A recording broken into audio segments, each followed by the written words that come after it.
College में हुआ प्यार। अंकिता और विनय एक ही कॉलेज में पढ़ते थे। दोनों के एक कॉमन फ्रेंड ने उनकी मुलाकात करवाई थी। पूरा ग्रुप साथ में घूमते फिरते खाते पीते रहते थे। पर अंकिता और विनय की नजदीकियां बढ़ने लगी।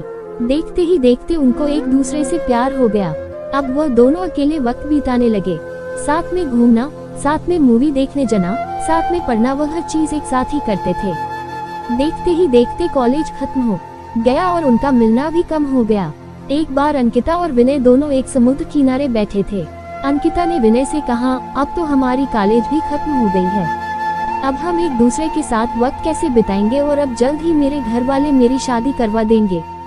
विनय ने उसका हाथ पकड़ते हुए कहा कि अंकिता तुम चिंता मत करो, मैंने 1-2 कंपनी में अप्लाई कर दिया है, बस कुछ ही दिनों में मैं अच्छी नौकरी पर लग जाऊंगा, फिर हम अपने अपने घर में बता देंगे। 2 हफ्ते बाद ही विनय को अच्छी कंपनी में नौकरी मिल गई। जैसे कि उन्होंने तय किया था, उन्होंने अपने अपने घर पे बता दिया। विनय की माँ तो मान गई, पर उसके पिताजी नहीं मान रहे थे, और यहाँ अंकिता के घर वालों ने तो साफ साफ इनकार ही कर दिया था। वो दोनों बहुत परेशान होने लगे कि अब क्या होगा, कैसे वह अपने घर वालों को मनाएंगे। बहुत दिन हो गए, दोनों का एक दूसरे से बात करना भी कम हो गया था, क्योंकि अंकिता के घर वालों ने उसका फोन ले लिया था और उसके लिए रिश्ता ढूंढ रहे थे। वो कभी कभी अपनी सहेली के घर जाती, तभी विनय को फोन कर पाती थी, और बस हमेशा यही कहती कि विनय तुम जल्दी ही कुछ करो, वरना मेरी शादी हो जाएगी, मैं तुमसे बहुत प्यार करती हूँ, तुम्हारे बिना नहीं रह पाऊंगी। विनय भी उसे हमेशा आश्वासन देता था, पर उसे भी नहीं समझ आ रहा था कि वह क्या करे, कैसे अपने घर वालों को मनाएंगे। यही सोचते सोचते वक्त बीतते जा रहा था। दोनों बहुत परेशान रहने लगे। विनय घर पे न कुछ खाता था, न ही बात करता था, बस पूरा दिन शांत शांत रहता था। ये देखकर उसकी माँ से रहा नहीं गया, और उसने अपने पति को समझाया कि मुझे मेरे बेटी की खुशी से बढ़कर कुछ नहीं है, और अब अगर उसकी शादी होगी तो अंकिता से ही होगी। आप कल ही उसके घर जाके उसके माँ बाप से बात करो।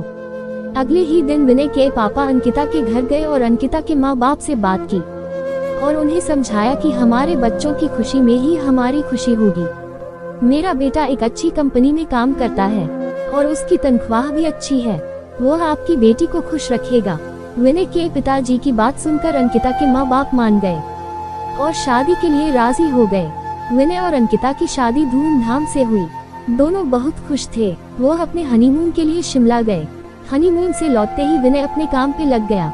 दोनों की जिंदगी हंसी खुशी बीत रही थी।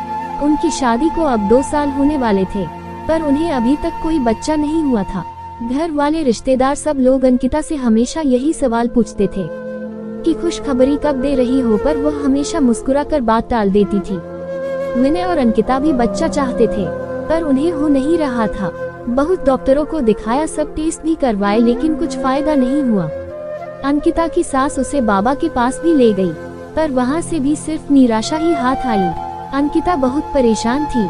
उसे यही चिंता खाए जा रही थी कि वह कभी माँ नहीं बन पाएगी। 4 साल बीत गए, पर उन्हें अभी तक बच्चा नहीं हुआ। एक दिन विनय ऑफिस से लौटा तो उसकी माँ उससे चिल्लाने लगी कि तूने अपनी मर्जी से शादी की, अब देख रहा है ना बच्चा भी नहीं हो रहा है, अब हमारा वंश आगे कौन बढ़ाएगा। लोगों के ताने सुन सुनकर मेरे कान पक गए हैं। आखिर हमें भी इच्छा होती है कि अपने पोते पोतियों को देखें। ये सब अंकिता सुन रही थी। विनय ने अपनी माँ को समझाया कि जरूरी नहीं कि आपकी बहू में ही कुछ कमी हो, कमी तो मुझ में भी हो सकती है, आप शांत हो जाइए। जैसे तैसे उसने अपनी माँ को चुप करवाया और अपने रूम में चले गया, जहाँ अंकिता वहाँ बहुत रो रही थी। विनय उसके पास गया और उसे गले लगाकर कहने लगा, तुम चिंता मत करो, सब ठीक होगा, मैं हूँ ना तुम्हारे साथ में, तुम्हारा साथ कभी नहीं छोड़ूंगा। और माँ की बात का बुरा मत मानो, वो ऐसे ही कहती है। गुस्से में जाने दो, खाना लगा दो, हम साथ में खाते हैं। अंकिता थोड़ा शांत हुई और खाना लेकर आई। दोनों ने साथ में खाना खाया और सोने लगी। पूरी रात अंकिता यही सोचती रही कि कैसी औरत हूँ मैं, जो अपने पति को एक बच्चा भी नहीं दे पा रही हूँ, अपना वंश को आगे नहीं बढ़ा पा रही, कितनी बदनसीब हूँ मैं। वो पूरी रात नहीं सोई और बस रोए जा रही थी। सुबह हुई, सब अपने अपने काम में लग गए। विनय भी ऑफिस के लिए निकल गया। अंकिता भी अपना काम करने लगी, पर उसके दिमाग में वही रात वाली बात चल रही थी। पूरा दिन यही सोचती रही। रात को जब विनय घर आया तो अंकिता ने उसे खाना दिया और वह दोनों अपने कमरे में सोने की तैयारी कर रहे थे।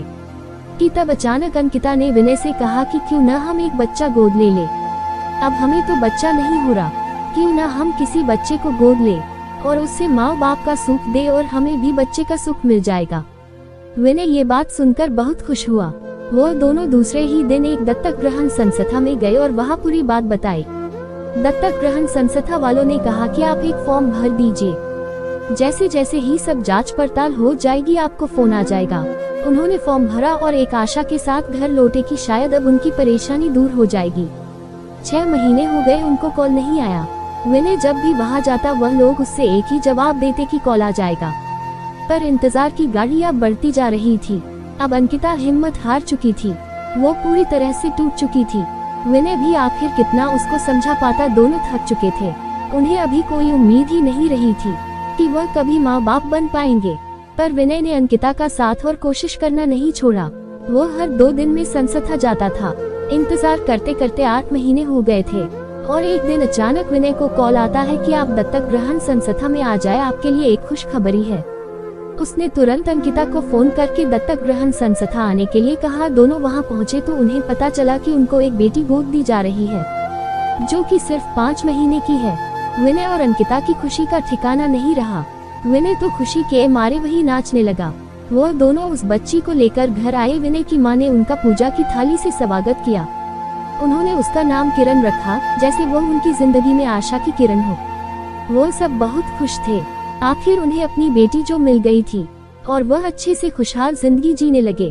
बस यही होता है प्यार, जो हर वक्त में तुम्हारा साथ दे और यकीन दिलाए कि हमारी परेशानियां हमसे छोटी होती है और हमें कभी अपनी जिंदगी में उम्मीद नहीं छोड़नी चाहिए। विश्वास हो तो हम सब कुछ पा सकते हैं।